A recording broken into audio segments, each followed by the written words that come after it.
This was the departure from a British jail Abu Hamza's fought so hard to prevent. A convoy carrying the extremist cleric and 4 other suspects left Long Lartin prison tonight. The legal process has finally been exhausted. They are on their way to the United States. For 8 years, Abu Hamza al-Masri has battled through the domestic and European courts to avoid being sent for trial in the USA. Extradition was delayed while he served time for offences in Britain and then with an appeal to the European Court of Human Rights. So we are here to make a symbolic demonstration. A small group of sympathisers demonstrated outside court, but the judges ruled that Abu Hamza had exhausted the British legal system a long time ago, and the public now had a right to see him extradited. The man, who claims to have lost his hand while fighting with the Mujahideen in Afghanistan, argued in this final appeal that his health was failing. Judges said there were excellent medical facilities in the USA.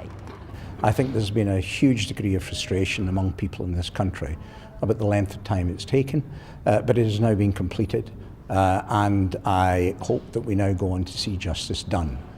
Abu Hamza is wanted for conspiring to take Western hostages in Yemen, funding terrorism and organising a terror training camp in Oregon. British citizens Baba Ahmed and Tala Hassan are accused of using websites to provide support to terrorists and conspiracy to kill, kidnap and injure people or damage properties in foreign countries.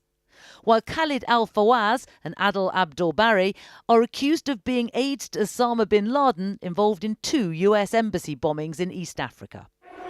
But it is Abu Hamza with his hook who's come to symbolise the fight against extremists.